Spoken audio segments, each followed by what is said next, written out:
Dans cette vidéo, je vais vous présenter le Honda XADV 750, mais cette fois-ci en version débridée. Cette machine qui est la fusion entre une moto, un trail, un scooter et qui est clairement une des machines les plus vendues de la planète, avec son design innovant et futuriste et son profil SUV comme on n'avait encore jamais vu. Sur ce coup-là, Honda a fait fort. Les aspects pratiques d'un scooter, la partie cycle et le châssis d'une moto et le caractère d'un trail. Dans cette vidéo, je vais vous répondre à plusieurs questions. Est-ce mieux que le Forza 750? Mais encore, est-ce mieux que le fameux T-Max? Je vous donne mon point de vue et je vous la présente en détail.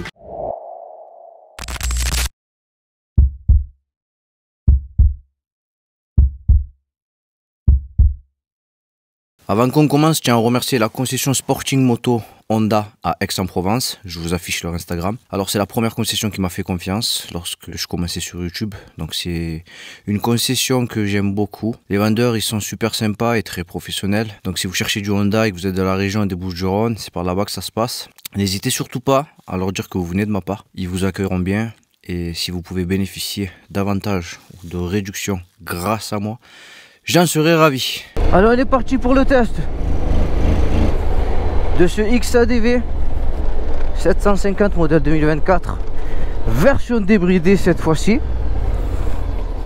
Bon, mes premières sensations au guidon de cette machine, comment est-ce que je me sens? Alors vous allez être sur un scooter en position trail, voilà, avec un guidon assez large, la sensation de dominer la route, avec un dos bien droit, des bras plus ou moins tendus mais pas totalement, voilà, c'est très confortable. Les rétroviseurs on y voit extrêmement bien à l'arrière, la rétrovision est très bonne, les rétros sont bien gros, donc le poste de pilotage est vraiment pas mal. C'est une machine qui va être facile à prendre en main. Je pense que peu importe votre niveau, voilà, vous n'aurez pas de difficulté à prendre cette machine en main. Voilà, le seul petit bémol ça va être son poids à l'arrêt lors de manœuvre à faible allure. Voilà, la machine est lourde, la machine est plus ou moins haute. Voilà, moi du haut de mon mètre 72, je pose pas du tout les pieds à plat. Je suis pas sur la pointe des pieds, je suis vraiment c'est un entre-deux, voilà. Donc je suis assez quand même confortable, ça va. Alors par rapport à la position de conduite, vous pouvez opter pour une position détente, jambes tendues, ok. Vous allez pouvoir aussi opter pour une position comme ça, assis. Et en option, si vous mettez les repose-pieds pilote, ben vous allez pouvoir mettre les pieds un petit peu plus vers l'arrière. Là ça va ressembler un petit peu plus à de la moto, mais vous allez pouvoir aussi vous en servir pour faire de l'off-road, du tout-terrain.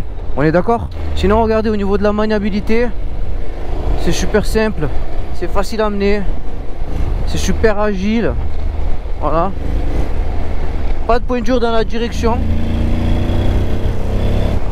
pas de mauvais retour d'information de la pneumatique, pas de sensation de poids ni à l'avant ni à l'arrière. Voilà, c'est vraiment une machine qui va se prendre en main instinctivement. Voilà, vous montez dessus, vous avez au bout de 30 minutes l'impression que ça fait je sais pas 2 mois que vous la conduisez. Elle est super simple et super facile. Après voilà, moi je me suis habitué à conduire des motos, à gérer l'embrayage. Vous avez vu, vous savez là, vous amusez, des fois je m'amuse au feu à faire avancer, reculer la machine, juste en jouant un peu avec l'embrayage, c'est bien.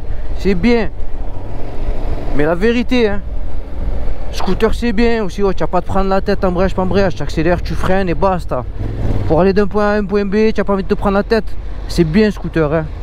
Voilà. Après il y a beaucoup de motards qui disent c'est pas bien, mais le 3/4 ils ont pas essayé. La plupart quand ils essayent après, ils disent que c'est bien. Voilà. Alors sur cette machine, vous allez avoir un cadre de type diamant en acier, un empattement de 1590 mm et une garde au sol de 165 mm. Alors hauteur de selle 820 mm, comme vous pouvez voir sur la vidéo, du haut de mon mètre 72. Je n'ai pas les pieds à plat, mais je suis plus ou moins à l'aise sur la machine. J'ai plus de 70% de mes pieds qui sont posés à plat. Attention, j'ai les jambes longues et je pèse 85 kg. Donc moins de 1m70, vous serez je pense sur la pointe des pieds. Pour le poids, 236 kg tout plein fait, bon c'est une machine lourde. Voilà, elle pèse son poids, les manœuvres à l'arrêt seront plus ou moins difficiles. Néanmoins, elle sera équipée de poignées passagers qui vous faciliteront lors de ces manœuvres à l'arrêt, mais aussi pour la prise éventuelle d'un passager. Pour la suspension avant, vous allez avoir une fourche inversée de 41 mm qui sera réglable en précharge et qui va débattre sur 153 mm.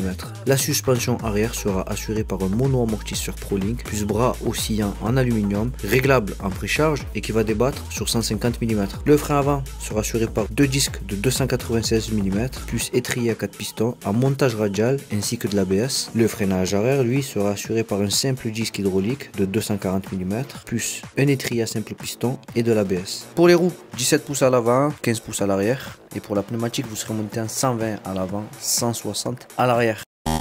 Alors on se retrouve ici sur ce petit chemin que vous connaissez. On va tester le rayon de braquage, hein. Et bon, de souvenir, le rayon de braquage du XADV il est bon, mais bon, par principe on se le refait. Alors pour le rayon de braquage ça donne ça, ok.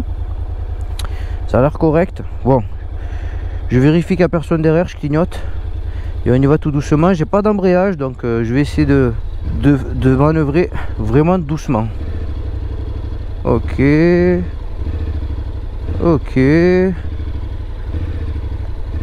Ok. Voilà, le rayon de braquage il est bon. Ok. Maintenant on va tester le frein arrière. Allez, c'est parti. Allez, 1, 2 et 3. Vous avez vu, les feux de détresse sont allumés. Bon, le freinage arrière il est pas mal, hein. Ça freinera déjà beaucoup mieux je trouve que sur certaines motos. Voilà. Je sais pas si c'est dû au fait de l'actionner avec la main qui fait qu'on a beaucoup plus de mordant, ou je sais pas. Mais j'ai toujours trouvé que sur les maxi scouts le freinage arrière il était meilleur. Bon, maintenant on va aller tester le frein avant.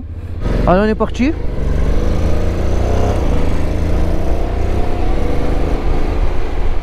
Allez, 1, 2 et 3. Ok. Le freinage avant il est très bon, hein. Ça freine très bien. Ouais, rien à dire, hein. Ouais, cette machine, j'ai de bons souvenirs. Allez, maintenant petit freinage combiné. 1, 2 et 3. Ok. Très bon freinage. Voilà, déjà ça vous le savez, le XADV freine très bien. Il n'y a rien à lui reprocher à ce niveau là.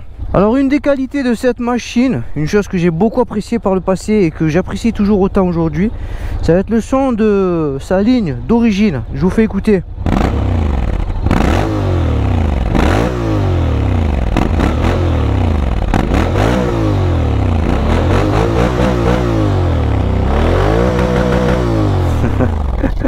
Ah, le son il est incroyable. Ça sonne vraiment très très bien. Ah, c'est toujours aussi confortable à conduire, hein. Ah là là, qu'est-ce que j'aime cette machine. Bon là de prime abord, hein, en ayant essayé la machine 5 petites minutes, je peux déjà vous dire que ça marche mieux que la version bridée, hein. Ça n'a rien à voir. Alors autant vous allez avoir plus ou moins la même accélération, parce que au niveau du couple, à quelques newton-mètres près, ça sera à peu près la même chose.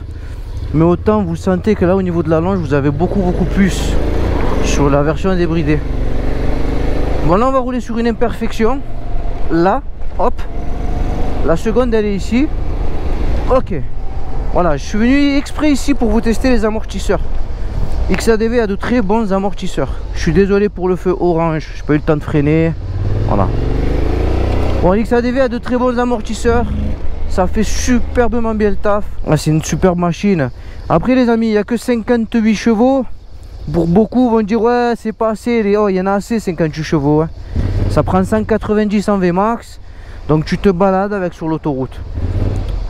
Aujourd'hui, au vu des vitesses réglementaires qui nous sont imposées, ça sert à rien d'avoir 290 chevaux ou 350 chevaux. Tu pourras même pas t'en servir.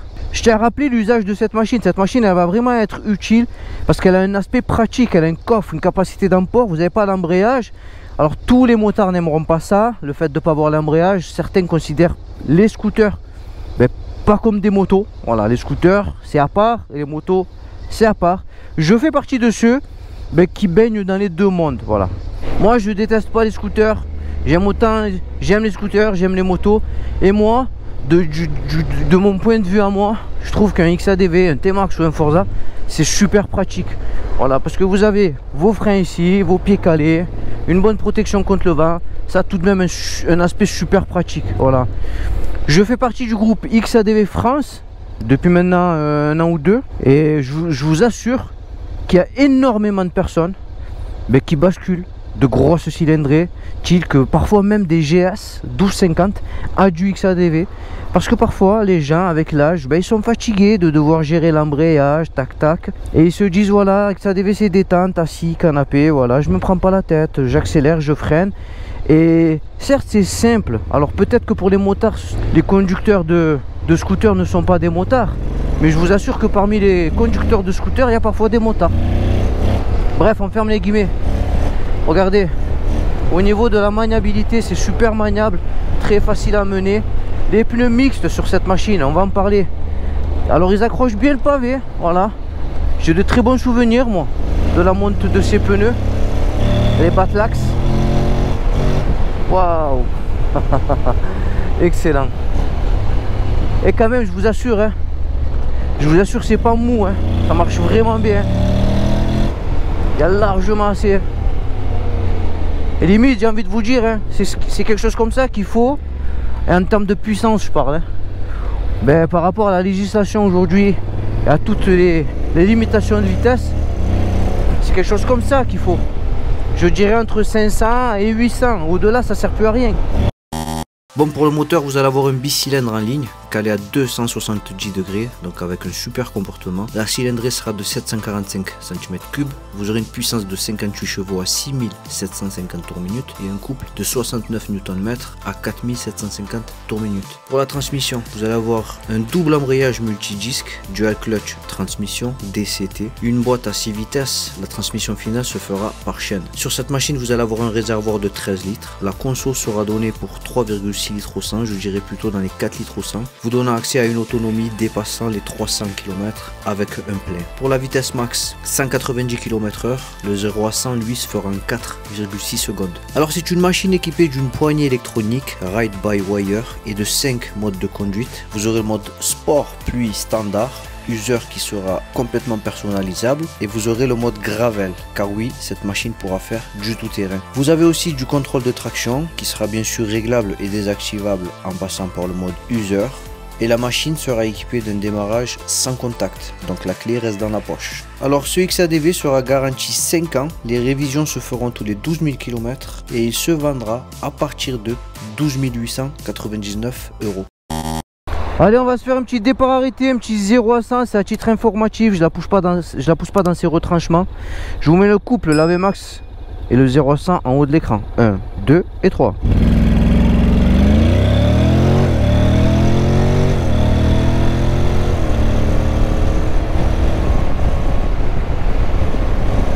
Ok, frein avant, ok, frein arrière, ok, freinage combiné, ok.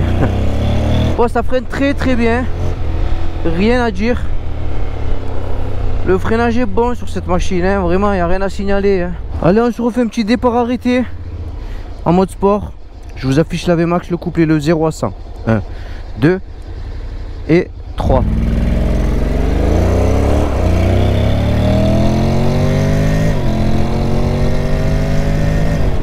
Ok, c'est bien plus puissant en mode sport, hein. Ça monte plus haut dans les tours, l'accélération est beaucoup plus franche. Néanmoins, je pense pas qu'il y aura une grosse différence entre le mode sport et le mode standard. Voilà, c'est plus en termes de sensation qu'il y aura une différence que sur le papier. Alors, on se prend une petite portion d'autoroute. On va jauger la prise au vent. On va voir ce que ça donne. Alors, est-ce que je me prends des turbulences?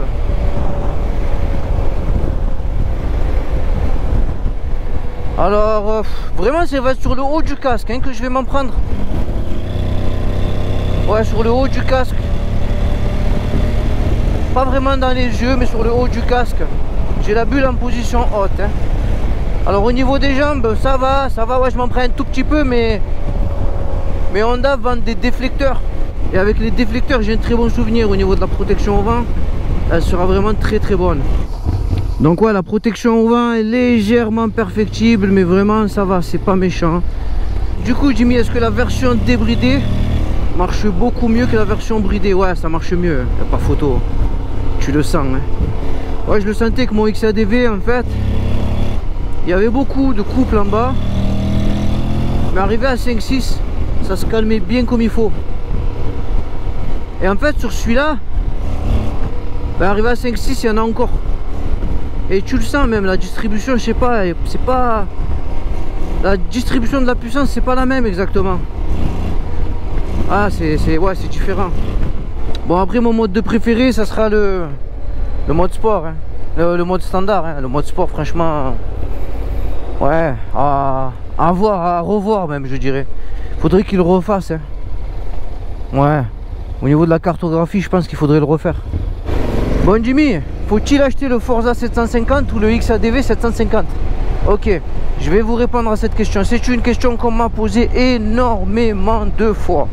Alors, pour répondre à cette question, ben, j'ai envie de vous dire, ça dépend de vous. Voilà. Donc, si vous avez un usage strictement ville, j'estime ben, que le Forza 750, du fait qu'il soit légèrement plus bas, légèrement moins lourd, bon, on parle juste, il sera juste moins lourd de 1 kg. Le fait qu'il ait un guidon un peu moins large, facilitant du coup ben, l'interfile, j'aurais tendance à dire le Forza si vous faites que de la ville. Ensuite le XADV ben, si vous faites de la ville et éventuellement de temps en temps un peu du tout-terrain, mais pas trop engagé. Voilà, du tout-terrain, chemin de terre. On est d'accord? Maintenant celui-ci il va aussi très bien s'en sortir en ville, mais voilà, il a un profil complètement différent.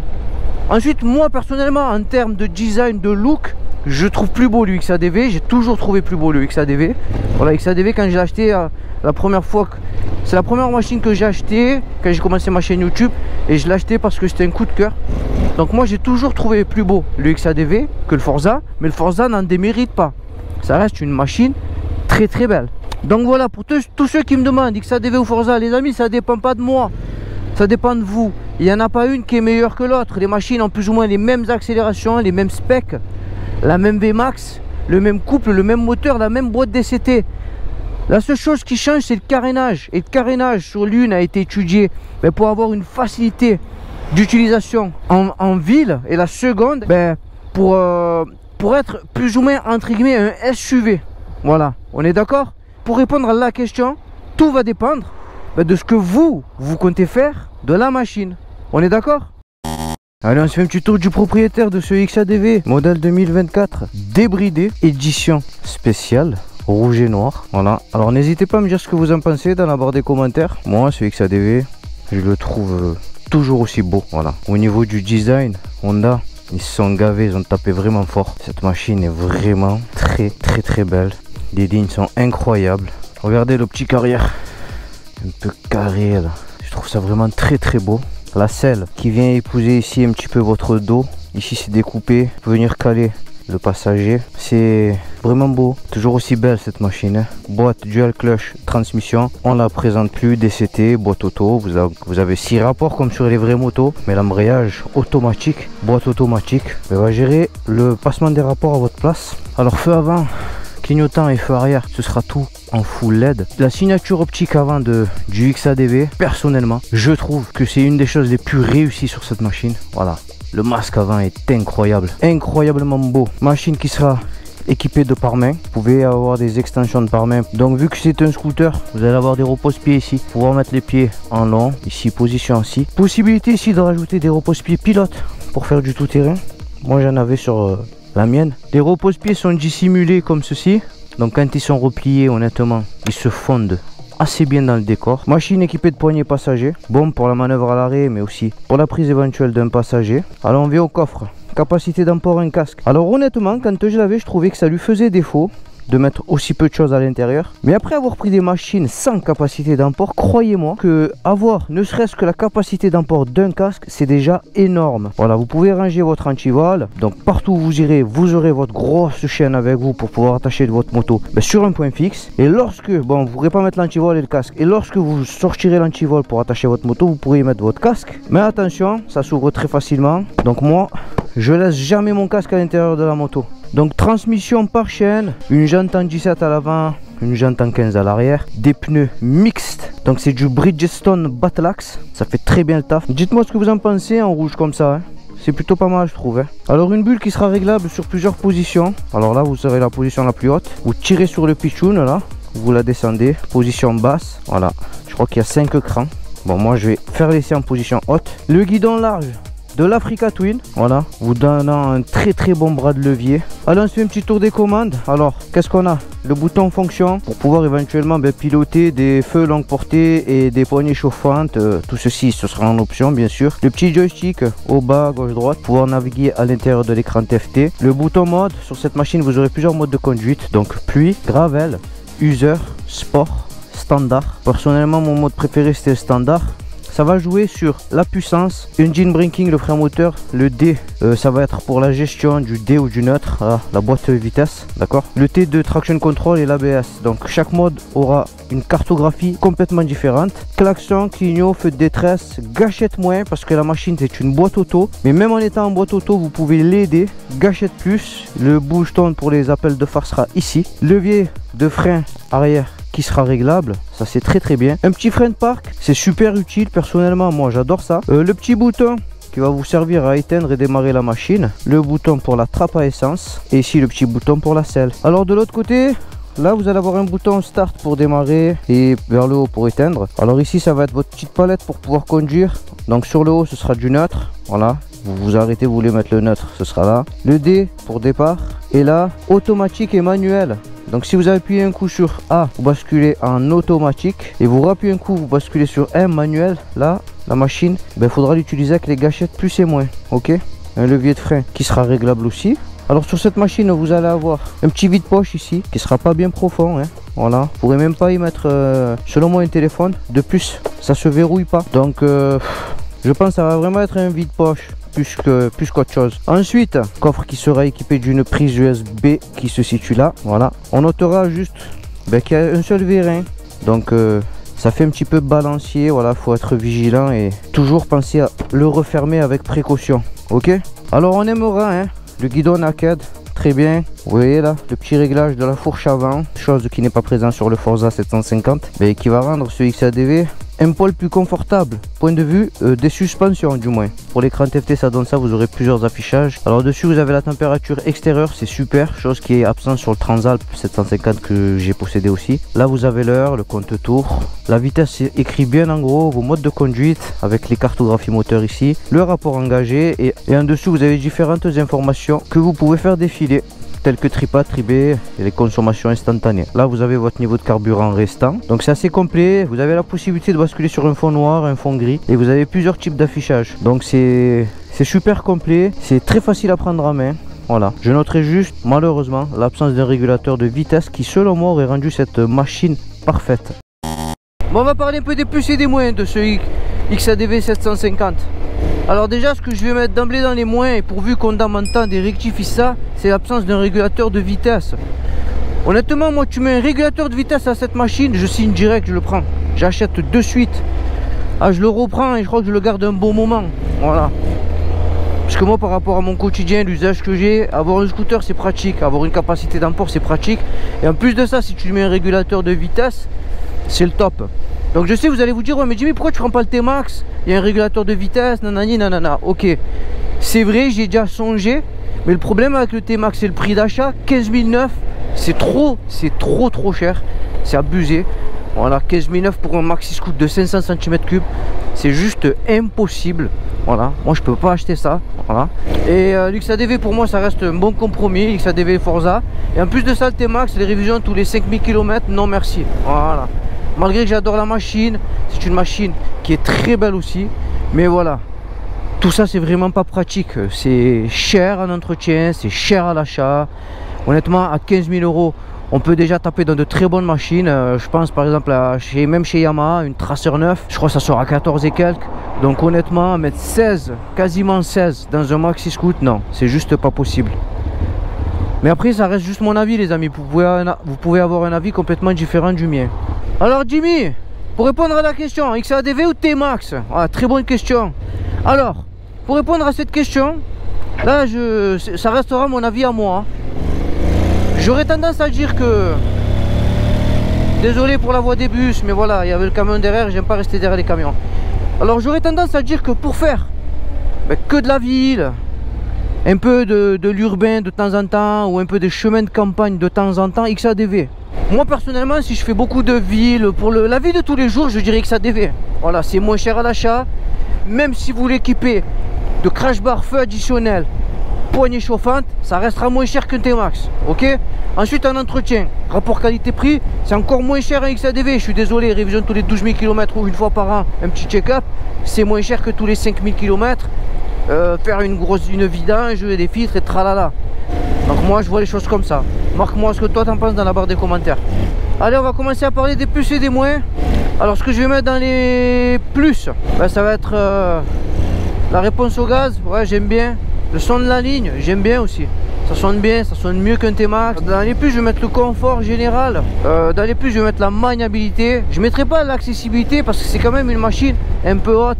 Ok, voilà, à mon avis, en dessous de 1m70, ça va commencer à être un peu compliqué. Voilà, en plus la machine est lourde, donc si tu n'as pas les pieds qui sont bien à plat, ou si tu es trop sur la pointe des pieds, et en plus que tu as la machine qui fait 236 kg, et quand elle va commencer à partir, eh ben, elle va tomber, hein. Tu la rattraperas pas. Donc voilà, je vais mettre le poids par contre dans les moins. Dans les plus, je vais mettre la bulle, protection contre le vent. Dans les moins, je vais mettre qu'elle pourrait être un peu meilleure. Voilà, selon moi, elle est perfectible. Dans les plus, je vais mettre le duo. Le duo sur XADV, c'est tranquille, hein. Ouais, perso, moi, ma femme, quand j'ai vendu l'XADV, elle était fanée, hein, parce qu'elle était bien dessus. Ouais, elle était bien, avec un top 15 à l'arrière et un dosseret passager. Elle se sentait bien dessus. Dans les plus, je vais mettre que, comparé au Forza, celui-ci, vous allez pouvoir lui mettre un top 15. Moi, faire perso un top 15 sur un Forza 750, c'est à bannir pour moi, hein. Après, c'est les goûts et les couleurs, mais moi, ça, j'aime pas. Donc, je pourrais pas mettre un top 15 sur un Forza. Mais par contre, le top 15 sur le XADV, ça passe même très très bien. Donc, je vais mettre ça dans les plus. Le fait que vous allez avoir une assez bonne capacité d'emport que vous pouvez étendre. Dans les plus, je vais mettre la revente. Oh, ça se revend super facilement. Surtout qu'en ce moment, ils inventent sur le bon coin. Ils te vendent ça plus cher que le neuf. Donc toi, du coup, si tu te mets au prix, je dis pas de perdre des ronds, tu te mets juste au prix. C'est-à-dire que tu l'as acheté 13, tu la mets à 12 008 et elle a 3000 km. Mais tu vas la vendre très facilement. Moi, du moins, j'ai pas galéré à vendre mon XADV. Dans les plus, je vais mettre la fiabilité Honda. Dans les plus, je vais mettre la révision tous les 12 000 km. Vraiment, vraiment beaucoup de qualité. Dans les moins, ça, j'avais pas pensé. Réservoir. Pour moi, il est trop petit. J'aurais aimé un réservoir au moins de 15 litres. Là, il fait à peu près 13, un peu moins, je crois. Et honnêtement, c'est pas suffisant. Ouais, c'est pas suffisant. Dans les plus, je vais mettre la fourche avant comparé au Forza qui va être réglable avec plus de débattement et une garde au sol qui sera plus élevée. Vous allez pouvoir faire un peu du tout-terrain non engagé, hein, des chemins de terre. Et en plus de ça, vous allez pouvoir sauter des petits trottoirs et monter, descendre des trottoirs. Enfin voilà quoi. Bon, pour conclure, ce XADV 750 en version débridée marche beaucoup mieux qu'en version bridée, il n'y a pas photo. Ensuite, ça reste une très très bonne machine jusqu'à aujourd'hui. Est-ce que c'est une machine que Jimmy, tu serais capable de te racheter un jour? Ouais, totalement. Ouais, totalement. Si demain j'ai besoin et tout et que je tombe sur une affaire, ouais, ça pourrait être quelque chose que je pourrais me reprendre tellement c'est fort agréable à conduire. Bon les amis, j'ai pris beaucoup de plaisir à vous effectuer ce test. J'espère que vous avez passé un bon moment à ma compagnie. Si oui, n'hésitez pas à vous abonner et à liker la vidéo, ça suffira pour me faire plaisir. Les amis, c'était Jimmy, soyez prudents sur la route et surtout faites attention à vous. Je vous fais la bise, je vous dis à bientôt. Ciao, ciao.